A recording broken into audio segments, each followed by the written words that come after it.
A paz do Senhor a todos, amém? Deus abençoe sua vida, sua família, em nome de Jesus. Glória a Deus. Quis trazer uma palavra e eu quero dar um choque de realidade em todos nós, né? Que se julgamos o povo de Deus. Quero avisar a todos que meu filho está aqui dentro do carro comigo. Ele ama esse carro, ama mais esse carro do que eu amo o carro, né? Tá aqui um dado, tá? Eu vou falar só do protestantismo, tá bom? É só uma ideia que eu tenho. Vou estar lendo aqui, vou estar expondo. Depois vou estar indo lá na Bíblia, tá bom? Aqui os dados, vocês podem observar aí. O protestantismo é o segundo maior segmento religioso do Brasil, representado principalmente pelas igrejas evangélicas, com cerca de 59 milhões e 800 mil, né, fiéis, que representam 1/6 da população brasileira, tá vendo? Entre as maiores denominações protestantes tradicionais do Brasil, em número de adeptos estão os batistas, 3.700.000, presbiterianos, 1,5 milhão, adventistas do sétimo dia, 1,5 milhão, luteranos, né, 1 milhão, metodistas, 340.000, entre os protestantes evangelicalistas ou pentecostais e os neopentecostais. Os grupos com o maior número de seguidores são a Assembleia de Deus, 12.300.000, Congregação Cristã no Brasil, 2.300.000, Igreja Universal do Reino de Deus, 1.800.000, Igreja do Evangelho Quadrangular, 1.800.000. Glória a Deus, né? Eu vou deixar depois o link na descrição do vídeo para que você pesquise mais a fundo, tá? Em primeiro lugar é passando uma moto agora. Duas, né? Duas motos. Então, geralmente, gente, eu gravo o vídeo dentro do carro com os vidros fechados. Mas tá um calor tremendo, né? Fica abafado. O último vídeo eu tive dificuldade para respirar, não sei se vocês perceberam. Mas glória a Deus por isso. Então eu tô trazendo esses números aqui. 59 milhões e 800 mil. Tá? 59 milhões e 800 mil. Eu vou passar aqui, eu vou dar pausa no vídeo e nós já retornamos. Glória a Deus. Aqui na palavra do Senhor, Êxodo capítulo 3, verso 7, é a palavra que eu quero meditar junto com a igreja, junto com você que está ouvindo aí. É Êxodo capítulo 3, o segundo livro do Antigo Testamento, escrito por Moisés, tá? Eu peguei na Nova Tradução Linguagem de Hoje, aqui em cima, vocês podem observar, NTLH, Nova Tradução Linguagem de Hoje. Eu vou destacar o versículo aqui. Então o Senhor disse: eu tenho visto como meu povo está sendo maltratado no Egito. Tenho ouvido o seu pedido de socorro por causa dos seus feitores. Sei o que estão sofrendo. Glória a Deus. É o nosso Deus, né? Todo-poderoso, mas ao mesmo tempo amoroso, que não abandona o filho teu e que sofre sim. Tá aqui um Deus, né? Que muitos às vezes acham que o nosso Deus está distante. Nosso Deus está mais perto do que imagina. Tá? a profecia de Isaías, capítulo 9, verso 6, se eu não me engano, está escrito que o nome dele é Emanuel, o Deus conosco, o Deus que habita dentro de nós. Emanuel quer dizer Deus conosco, Deus que habita dentro de nós, né? Deus que está sempre do nosso lado. Lá no Salmo 23, o Senhor meu pastor, nada me faltará. Na verdade, a tradução original é: o Senhor meu pastor, ele não me faltará. Né? Ali é uma suficiência que, como que eu posso explicar? Que o nosso Deus não faltará. Então, se ele não faltar em nossas vidas, não vai faltar nada. Tá? Ali o salmista Davi quer dizer que pode faltar qualquer coisa, menos Deus. Mas se Deus não faltar, eu creio que ele vai suprir todas as minhas necessidades, né? Para a gente entender. Como Deus disse em Gênesis 15 para Abraão: Abraão, eu sou o seu grandíssimo galardão. Né? Como se fosse, eu prometi muita coisa para você, Abraão, mas o teu galardão sou eu, né? O maior prêmio sou eu, né? Na sua vida. Deus chamou ele de amigo. Mas por que, irmão Ronaldo? O que tem a ver aqueles números que você mostrou no começo, né? Com essa palavra? É que eu estou ouvindo muitas estatísticas por aí. Estou ouvindo muitas pessoas, aleluia, ouvindo muitas pessoas dando números. Que no Brasil tem tanto de evangélicos, tanto de protestantes, evangélicos cristãos pentecostais, cristãos católicos. Existe as 3 religiões que reconhecem o Antigo Testamento, principalmente os 5 livros, né? Alguns até ali reconhecem também o livro de Moisés, né? Que é a religião do judaísmo, do cristianismo e os muçulmanos, tá?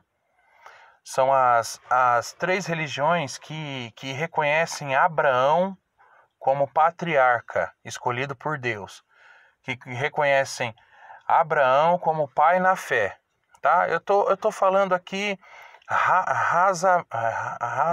raso, né? Que é muito profundo, tá? Tem até uns líderes mundiais aí que é a junção dessas religiões, né? O problema é quem vai ser o líder, né? O líder vai ser um muçulmano, vai ser um judeu ou vai ser um cristão? Então aí que está o detalhe, né? Então, na verdade, esses líderes, eles se reúnem em uma ideia, né? Quando alguma doutrina bíblica, alguma doutrina mesmo, né, deles são confrontados né, querem, como se diz assim, que eu posso explicar para que vocês entendam. Quando algum poderoso no mundo, alguma nação quer derrubar, né, quer subjugar, quer acabar, vamos dizer assim, quer eliminar qualquer ali um ponto do cristianismo, né, do judaísmo e dos muçulmanos, quer acabar com algum ponto ali que está ligado à fé em Abraão, ao Deus de Abraão, né? O Deus de Abraão, Isaac e Israel. Então esses 3 líderes, né? Que desculpem, eu não lembro agora o nome dos líderes, se juntam para que isso não aconteça. Então, quando é um bem comum, isso que eu queria achar a palavra, quando é um bem comum, tá, entre as religiões, tem a união, tá? É igual aqui no Brasil, né? Quando fizeram ali no Carnaval,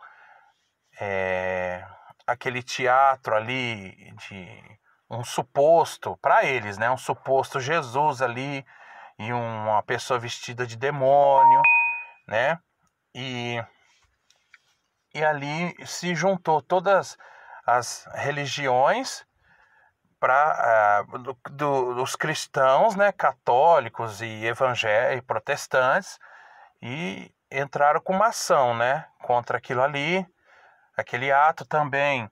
A Netflix, né, entrou, os cristãos também, tanto os católicos quanto os protestantes, entraram com ação contra a Netflix, né, que o Porta dos Fundos, que é um canal no YouTube que é deplorável, um canal de pessoas satânicas, um canal de pessoas imundas, cavalos do diabo, marionetes do Satanás ali, e fizeram um especial, entre aspas, de fim de ano, de Natal, e ali o principal ator ali, que se chama Fábio Porchat, ele fez o papel de Jesus, o Jesus deles, né? Lógico, o Jesus, né, deles, na visão deles, né? Não é o nosso Jesus ressurreto. Não é o nosso Jesus que ressuscitou, aquele ali não passa nem na unha do nosso Jesus. O nosso Jesus ressuscitou os mortos. O nosso Jesus, ele cura leprosos. O nosso Jesus, ele devolve a esperança. O nosso Jesus, ele traz o homem que está todo arrebentado de volta à sua família, à sociedade, limpa o ser humano. Esse é o nosso Jesus. Todo aquele que vá ao encontro de Jesus, como diz Tiago, né? Lá em Tiago fala: aproxime-se a Deus e ele chegará a vós. Achegue-se a Deus, ele chegará a vós. O primeiro passo é do homem. Quando o homem dá o primeiro passo para o nosso mestre, ele não decepciona. 6,36 de João está escrito: os que vêm a mim, de maneira nenhuma os lanço fora. Os que vêm a mim, o Pai me deu, e de maneira nenhuma os lanço fora. Então, quando é algo que fere a fé cristã, ou até mesmo mundialmente falando, a fé a abraâmica, se eu posso dizer assim, só para todos entenderem, tá? Eu estou falando aqui, meus queridos, minhas queridas, raso, tá? Eu estou falando mesmo por cima mesmo, é uma visão só para você entender, panorâmica, tá? Então, quando essas questões, ele se reúne e tem uma certa força, tem uma certa influência, sendo que aquele endemoniado do ministro do STF, Dias Toffoli, ele não aceitou. Me parece, né, que o especial a Netflix passou. Mas por que, irmão Ronaldo, está falando isso? Estou falando que quando é um bem comum da fé, aleluia,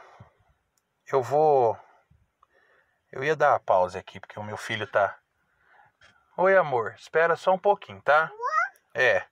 Então, o que acontece? Aqui na palavra do Senhor, está dizendo aqui que o povo começou a clamar. O que acontece? Deus, ele levantou José no tempo certo para que José salvasse o mundo, a sua família em primeiro lugar. Eu tenho que ser bem frisado isso. Porque Deus tem que ser bem frisado, que Deus tem um projeto de salvação. O Messias viria de Abraão, de Isaac e Jacó, né? Israel veio se tornar Israel, Deus mudou o seu nome, né? Deus também mudou o nome de Abraão para Abraão, né? Que era Abrão, quer dizer pai exaltado. Abraão quer dizer pai de multidão, né? Então, Isaac é riso, né? Sorriso, né? E Israel é o que luta com Deus e prevalece, né? Então, nós somos Israel de Deus. Deus luta ao nosso lado e nós prevalecemos sempre, né? Graças a Deus, louvado seja o nome do Senhor. Então, o que acontece? Deus levantou José. Eu tô falando bem, né? Aqui, bem panorâmico mesmo a visão. Deus levantou José, e ali José recebeu uma sabedoria de Deus, e Deus usou José. Vou ter que dar pausa de novo. Glória a Deus. Continuando, me perdoe. É meu filho aqui, é uma benção, né? O Eliseu. Então, Deus, ele levanta José. Deus, ele faz José ficar famoso. Vocês sabem da história, tá? Ali, abaixo de Faraó, é José quem manda, desmanda, certo? José é o governador de tudo ali. E José, sua fama, né, foi para longe. Só que aí, aquela geração, no começo aqui do livro de Êxodo, no capítulo 1, aquela geração, ela foi embora. Ela morreu. E levantou um faraó que não conhecia José. Que não conheceu José. Ali conhecia José é que não queria reconhecer. Tá? Não quis saber, não quis ter respeito por José. Então o povo de Deus estava ali no Egito. E começou a se multiplicar o povo de Deus.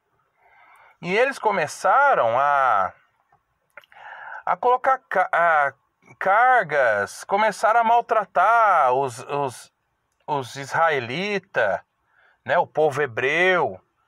Ali já, se eu não me engano, já era chamado de israelita mesmo por causa de Israel, né? O povo hebreu. Então o que acontece? O povo estava cansado de ser maltratado. Então eles se colocaram a clamar. Está escrito aqui, ó. Então o Senhor disse: eu tenho visto como meu povo está sendo maltratado no Egito. Tá vendo? Deus não fecha os olhos. Deus, ele vê tudo. Lá no capítulo 4, verso 10, se eu não me engano, ou verso 7, desculpa, de Zacarias, está escrito que ele tem 7 olhos de fogo que percorre toda a terra e nada escapa do seu olhar. Nada escapa da sua visão. Tá?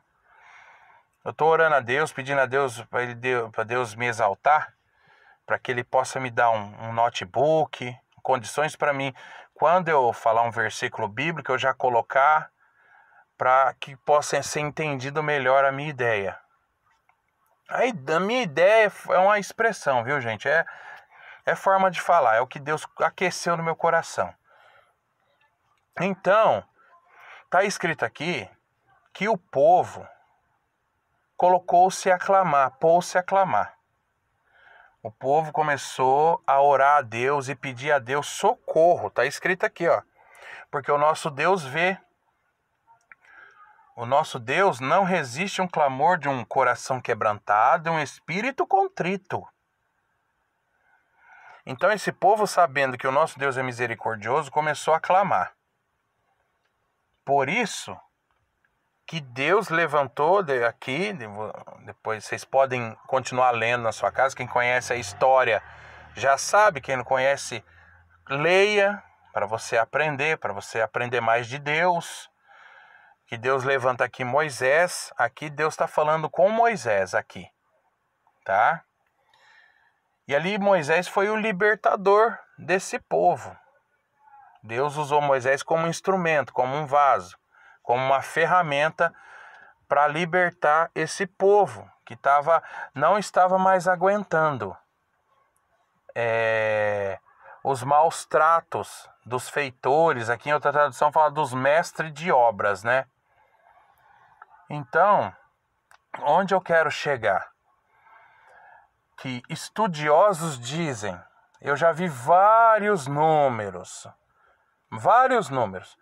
que quando o Moisés ele deixou o Egito com o povo para ir para a terra prometida, né? Vocês conhecem a história, quem não conhece, leia o livro de Êxodo, por favor.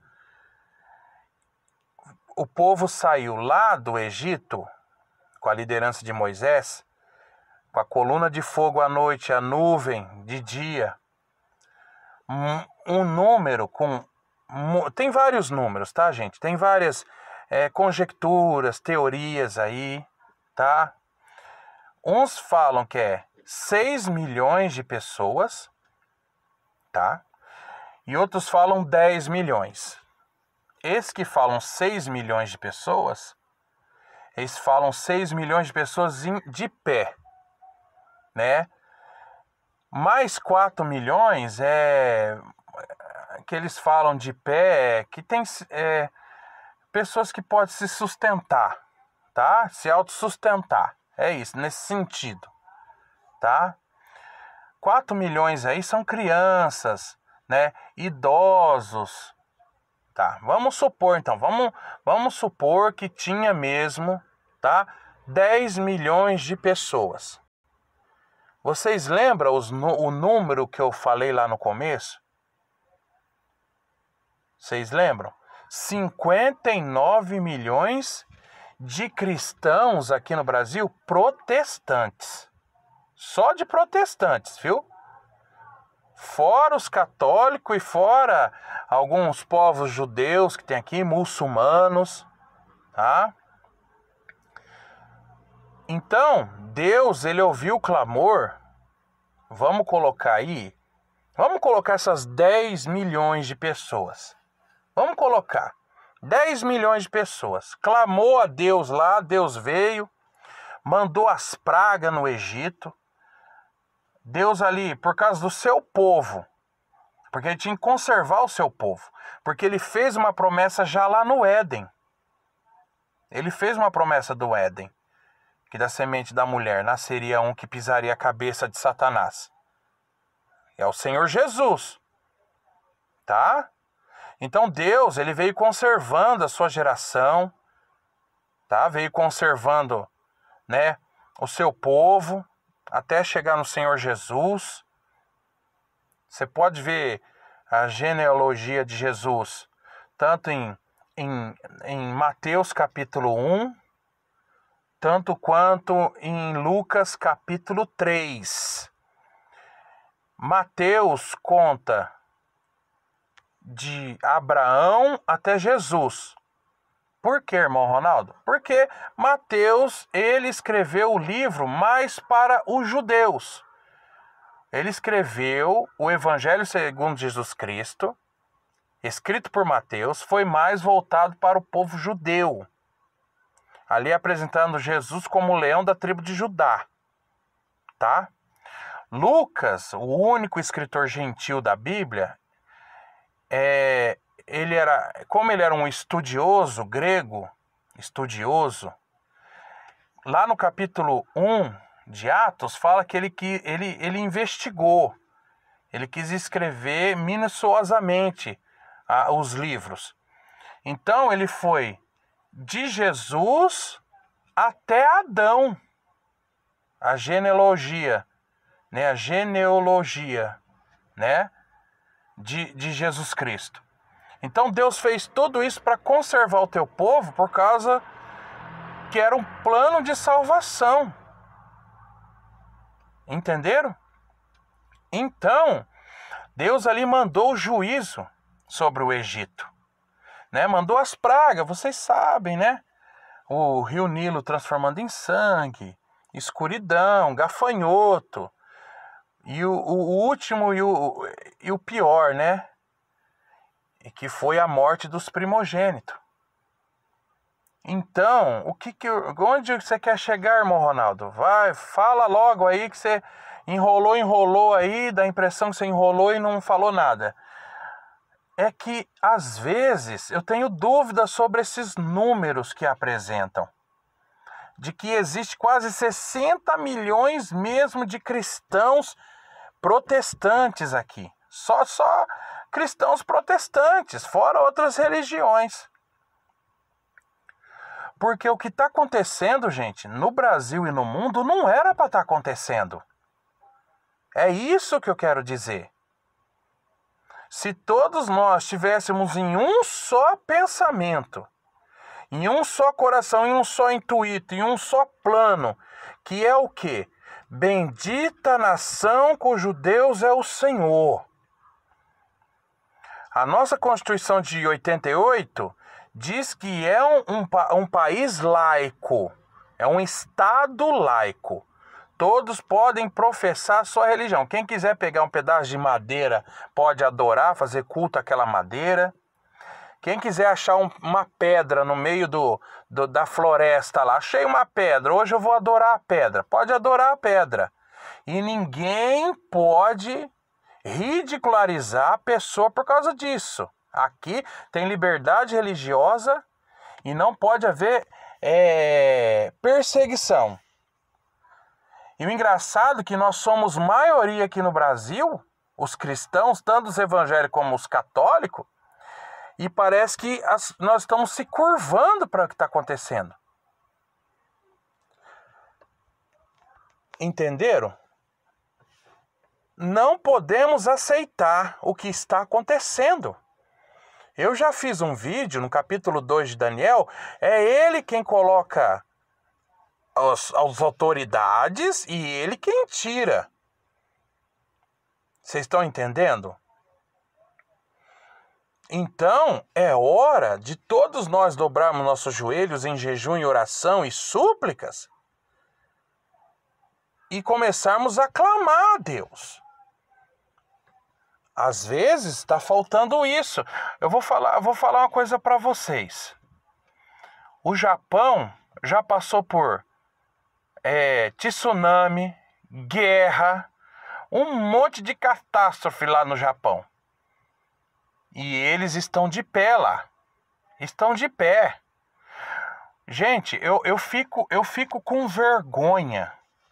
Um país tão grande como o nosso, um povo com um potencial tão grande. Vocês sabiam, o motor flex foi inventado aqui. Etanol. Um rapaz inventou motor a água. Um monte de invenções. Santos Dumont, relógio de pulso. Vocês sabiam que existe aquela marca Dumont? Por causa do Santos Dumont. E o dirigível, o avião. Os brasileiros são criativos, são trabalhadores. Mas na hora de se unir para dobrar o joelho e clamar, eu não entendo o que acontece. É um STF. É um STF que é servo do diabo. Eles servem a Satanás. Ah, irmão Ronaldo, eles são de esquerda. De esquerda eu não quero nem saber se são de esquerda ou direita. Eles servem ao diabo. Porque o STF é simplesmente o guardião da Constituição. Não existe quarta instância aqui no Brasil. Aqui no Brasil existe a quarta instância, mas não devia existir. É só terceira instância. Para isso existe o Supremo Tribunal de Justiça, STJ. E as coisas vão parar lá no STF. Eles são o guardião da Constituição. Eu vou dar um exemplo para vocês. Alguém vai e processa, sei lá, vou tentar elaborar aqui para todos entenderem aqui. O STF ele só é acionado quando algum processo, vou explicar aqui. O STF só é levado processos para o STF quando passa um processo na primeira instância e feriu a Constituição. Feriu. Vamos supor, uma empresa processa a outra pessoa. Aí feriu a Constituição, mas o primeiro juiz não percebeu, deixou passar. Aí o segundo juiz, na segunda instância, deixa passar. Aí um colegiado deixou passar também. Aí um advogado descobre, fala, opa, eu descobri isso aqui fere a Constituição, eu vou levar para o STF. Porque fere a Constituição. Esse processo é um processo ilegal. Fere a Constituição. Aí, o STF, que é o guardião da Constituição, vai dar o parecer para um ou para outro, favor para um, para outro. Aí é eles que decidem lá. É só isso. Mas não, virou lá um lugar de politicagem. E nós aqui vamos ficar só olhando, só comentando, só se lamentando? Não, aqui está falando o clamor. Aqui fala clamor, outra tradução fala clamor, outra tradução. O clamor é a oração intensa, forte, alta. É a gente sair daquela zona de conforto. É a gente sair daquela oração, da mesmice. Aquela oração robótica. A gente usar argumentos para falar com o Senhor. Eu vou pausar o vídeo aqui que eu vou mostrar outro versículo importante aqui. Aleluia, continuando aqui. Eu gosto muito desse versículo. Eu quero que você grave bem na hora da sua oração. Tá? A oração, gente, é uma conversa com Deus. É uma narrativa, você vai fazer uma narrativa. Tem vários tipos de oração. Oração de servo, oração de filho, oração de desespero. Eu estava ouvindo agora o prefeito da cidade de Aparecida. Irmão, não é da Aparecida, é uma cidade católica. Não, é seres humanos que tem lá. São seres humanos que estão lá, imagem e semelhança de Deus. Eu não quero saber. Eu não quero saber se são religião tal, se são de esquerda ou direita, não é isso. A questão aqui que todos têm que entender. O diabo, ele odeia o ser humano. Porque o ser humano é imagem e semelhança de Deus. Pelo amor de Deus, tem que entender. Deus, ele ama o ser humano. O que ele aborrece é o pecado. O que ele aborrece é as coisas erradas. Mas Deus ama o ser humano e o diabo, pelo contrário, ele odeia. Para vocês entenderem, o diabo, Deus é totalmente diferente. O que Deus tem de bondade infinita, o diabo tem de maldade. O céu é tão lindo, o céu é tão infinitamente um lugar de paz, é um lugar de felicidade, de alegria eterna. O inferno é totalmente o contrário.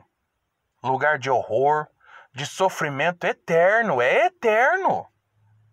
É eterno, não tem escapatória. Não existe purgatório. Essa conversa de purgatório não existe, não tem respaldo bíblico. Mas vamos lá. Tá vendo aqui, ó? Isaías, eu peguei na King James, a tradução na King James, que eu achei mais apropriada, para ter um entendimento melhor, tá? Aqui na Isaías 43, 26, ó. Relembra o teu passado para mim. Vamos discutir a tua causa. Apresenta as tuas razões e motivos para que possas te justificar. Eu vou mudar aqui. Eu mudei aqui essa tradução Almeida Revista Corrigida, mas não foge muito não, né, do entendimento. Procura lembrar-me. Entremos em juízo juntamente. Apresenta as tuas razões para que te possa justificar. Esse procura lembrar-me, não é que Deus tem amnésia. Não é que Deus ele esqueceu. Deus, ele está ali, ele está ali. Ele está sabendo de tudo. Ele só está esperando você lembrar ele. Igual Isaías chegou no rei Ezequias e falou: põe tua vida em ordem aí. Põe tua casa em ordem aí, meu filho. Porque certamente morrerás e não viverás. Aí Isaías saiu, ele virou para a parede, começou a chorar, a adorar o Senhor. Está escrito lá, a adorar o Senhor, a orar.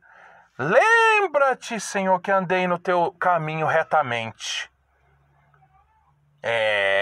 Lembra-te, Senhor. Entenderam?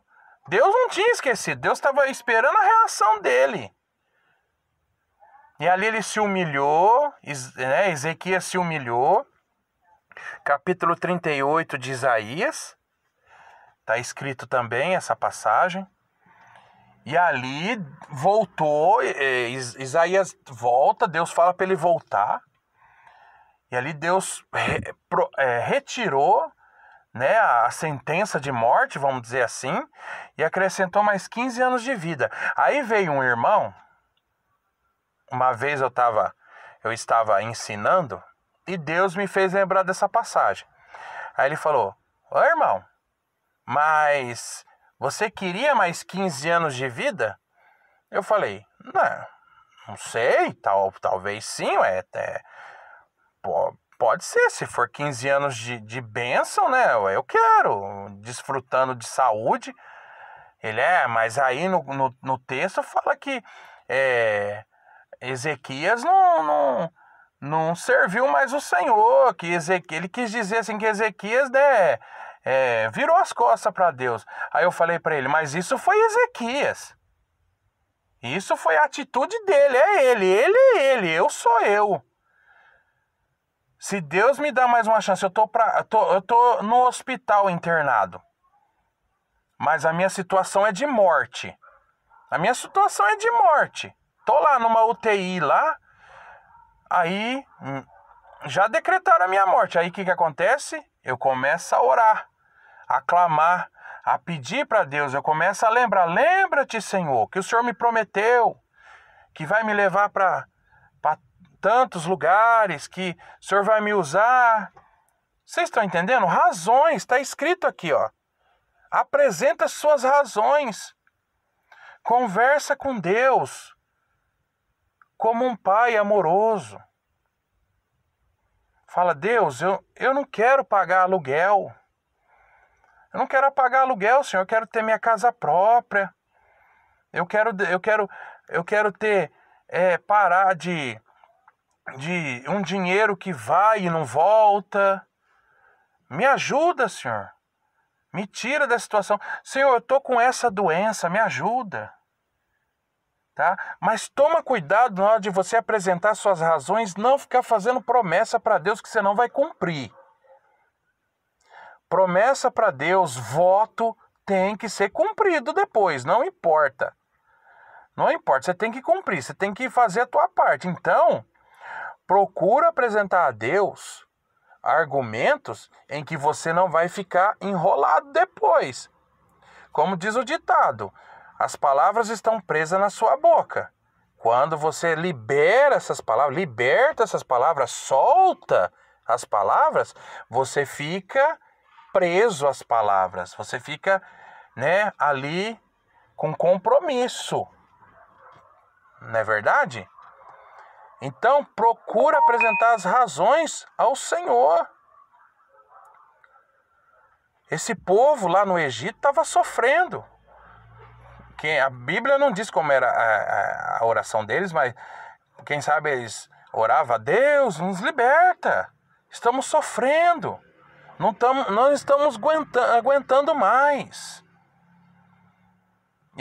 Muito do seu povo está morrendo. E nós estamos sofrendo por causa de um povo, na mão de um povo. Olha a justificativa. Na mão de um povo que não te serve. Que não te reconhece como Deus. Vocês estão entendendo, gente? Se eu pudesse naquele Supremo Tribunal Federal, eu pediria para eles 1 ou 2 minutos. Até 1. Eu ia falar assim para eles: olha, muitos dos senhores aqui, porque um advogado chamou eles de vocês lá, o Marco Aurélio Melo ficou revoltado, chamou de vocês lá, a advogada sem querer, coitada. Ele já ficou todo arrepiado, já atingiu o semideus, o Deus ali, e ali, eu quero 1 minuto dos senhores. A Bíblia diz que a obrigação de todo homem é temer a Deus. Vocês não querem servir a Deus? Tudo bem, Deus respeita. Vocês não querem reconhecer o Deus de Abraão, Isaque e Israel como verdadeiro e único Deus? Deus respeita. Vocês não querem adorar a Deus? Não quer cultuar a Deus? não quer louvar a Deus, Deus respeita. Mas uma coisa ele exige: temor. Não toque na autoridade de Deus. Todos que tentaram tocar na autoridade de Deus se deram mal. Foi assim com Satanás, que quis elevar, o seu trono acima das nuvens, acima do Altíssimo, pois Deus mandou ele para as profundezas do inferno. Foi assim com Coré, Datão e Abirã, que se levantou contra Moisés, e a terra ali abriu e eles desceram vivos para o abismo. Até mesmo Pedro, que ali era o líder da igreja, Ananias e Safira, mentiram para Deus, mentiram para os apóstolos, mentiu para a igreja, mentiu para o Espírito Santo. Está escrito lá, capítulo 5 de Atos dos Apóstolos, podem ler na sua casa. E ali eles caíram mortos, porque brincaram, quiseram tocar na obra de Deus, quiseram brincar na obra de Deus, com a obra de Deus, com a igreja. Brincar, tirar sarro, quem sabe, da cara de Pedro, dos apóstolos. Porque a igreja foi conquistada com sangue precioso, sangue puro. Então Deus ali permitiu acontecer isso com eles e veio um grande temor sobre o povo. Tá a palavra lá. E Davi, ele sabe disso, porque o primeiro rei de Israel foi Saul. E Davi, lá na caverna de Abdulão, ele estava escondido, fugindo de Saul. Saul estava perseguindo ele. Ele já era ungido rei de Israel. E Davi. Só que Deus havia já rejeitado Saul, como muitos sabem. Só que Davi não ousou tocar no ungido. Ai de mim tocar no ungido do Senhor. Porque quem poderia mesmo tirar Saul era só Deus. Ou Deus fazer armar algo, permitir, né? Permitir uma situação, né? Como aconteceu com Saul, que ele viu Jonatas, o seu filho, morto, foi lá e se matou. Se jogou em cima de uma espada. E ali Davi subiu ao trono sem nenhum, né, parente ali filho de Saul. Ele era casado com a filha. Então Deus fez tudo certinho. Deus ungiu Davi e ele casou com a filha de Saul. Tinha Mefibosete, mas Mefibosete era aleijado das pernas. E estava, né, esqueci o nome da cidade agora. É Lodebar, né? Ele estava lá em Lodebar e ali Davi quis honrar Mefibosete, mas pela lei ele não poderia subir ao trono porque ele era aleijado. Então Deus já permitiu as coisas acontecerem para que Davi, as coisas aconteceram, né? Tudo foi mesmo orquestrado para que Davi subisse ao trono, limpo, sem tocar em Saul. Ele foi e tocou na orla do seu manto ali, mostrou: olha, Saul, ó, Deus me entregou nas suas mãos, nas minhas mãos, mas eu não fiz nada com você, porque é ungido, né, do Senhor. Davi ali respeitando, né, a unção do Senhor. Então não pode tocar na autoridade de Deus. E a igreja é a autoridade máxima aqui na terra. Nós como cristãos, nós temos que tomar posse dessa máxima. As igrejas que eu estou indo, eu tô sendo um entusiasta, né? Eu estou fazendo um serviço de formiguinha. E é formiguinha bem pequenininha mesmo, a menor formiguinha mesmo. Mas eu tô fazendo. Eu tô fazendo, gente. Você tem que ser um entusiasta. É hora de parar. Não, é hora de clamor. Orar forte. Repreender os demônios. Vigiar. Tomar posse da situação. Não deixar o homem mau, o ímpio, querer pisar. Quer governar? Governa. O ímpio governa? Governa. Só que vai ter que governar com equidade. O ímpio vai roubar? Vai roubar. Só que tem que ter as coisas dignas para o povo. Que, irmão Ronaldo, você concorda com isso? Não, não concordo com o roubo. Não é isso. O que eu estou falando é que o ímpio, ele vai fazer as coisas dele, a sujeira dele. Quem é sujo, suje-se ainda mais. E quem é limpo, procure limpar-se mais. É isso que eu penso. Que se no Brasil tivesse quase 60 milhões mesmo de clamores, esse clamor vai subir, gente, ao céu. Já pensou? Todos nós, da 9h30 da noite, 10 horas da noite, todo mundo começa a clamar. Todo mundo começa a clamar e começa a subir esse clamor diante do trono de Deus. E Deus, ele vai e levanta alguém. E muitos acreditam que ele já levantou uma pessoa que colocou como presidente da República. Então, ele já levantou a pessoa. Mas essa pessoa precisa de cobertura de oração, precisa de clamor a Deus. Precisa um pouco do povo de Deus parar um pouco de ficar em redes sociais. Parar um pouco de ficar discutindo com pessoas que não vai para lugar nenhum. Não adianta você discutir. Antes eu era uma pessoa que eu discutia na política, e defendia fulano, e defendia cicrano, e falava mal contra outro fulano. Falar mal dos defeitos, do caráter da pessoa, né? Agora, falar menos e agir mais. Se for falar, falar com Deus. Dobrar o joelho, ou mesmo sentado, de pé, não sei. Mas é hora do Brasil. Todos nós, os 60 milhões. Vamos supor 10 milhões de judeus, 10 milhões de israelitas, de hebreus.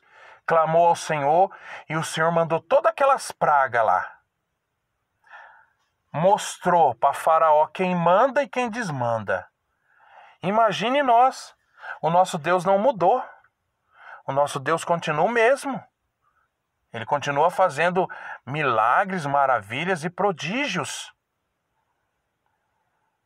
Então é hora de nós tomarmos posse. Em nome de Jesus. E começarmos a clamar. Esse povo, Senhor, clamar, Senhor, esse povo não quer te servir, mas tem que temer o Senhor. Porque está tocando na igreja. Que eu estou falando. Tem a igreja, já fiz muitos vídeos. Igreja, a organização e o organismo. O organismo é o corpo de Cristo, que a cabeça é o Senhor Jesus. É o corpo e Jesus é a cabeça. A organização é feita por homens. Só que Deus, ele leva em consideração. Ele leva em consideração. Eu estou falando, a igreja é muito necessária. A instituição. A igreja não salva, viu? Pense você que, eu sou da igreja tal, eu vou subir por causa da igreja. Não, eu já fiz o vídeo anterior, eu falei. A igreja não salva ninguém. A igreja ali é como se fosse você aprender. Você está no meio dos cristãos, aprendendo com os testemunhos, sendo edificado, sendo alimentado, sendo fortalecido. Tá? Então eu fico muito preocupado quando dizem, no Brasil tem 60 milhões de cristãos evangélicos. Será que tem mesmo? A oração de um homem para o sol e a lua, Josué. Elias foi até Acabe e falou, Acabe, assim diz o Senhor, cuja presença estou. Não haverá chuva nem orvalho em Israel segundo a minha palavra. Depois de 3 anos e meio que Elias subiu no monte, orou novamente ali, 7 vezes clamou ao Senhor e pediu para o moço olhar. Ele falou, não vejo nada, senão uma nuvem, uma pequena nuvem. É do tamanho da mão de um homem. Olha. E a fé de Elias era tanto, falou, desce agora e fala para Acabe que vai descer chuva sobre Israel. Qualquer hora eu vou fazer um vídeo sobre pequenas coisas na Bíblia, que Deus ali usa as coisas pequenas. A Bíblia diz, lembrai-vos das pequenas coisas, das coisas pequenas, o dia das pequenas coisas, né? Então é isso, gente, é uma palavra, é mais um desabafo mesmo, tá? É mais um desabafo. Deus abençoe sua vida, sua família, em nome de Jesus. Mas fica essa palavra, clama ao Senhor, vamos clamar juntos, vamos pedir para Deus. Ou essas pessoas se convertem,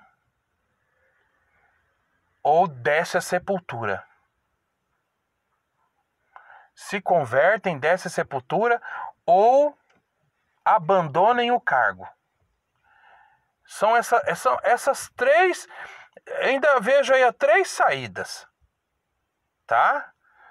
Abandona o cargo, se converte ou desce a sepultura. Eu espero que eles se convertam, aceitem a Deus, a Jesus como Senhor e Salvador, o seu Deus Todo-Poderoso, servem a Deus, adorem a Deus. Não quer? Então abandona o cargo. Sai fora e dá lugar para outro. O outro que for no lugar dele também, vai embora também. Bendita a nação cujo Deus é o Senhor. Amém?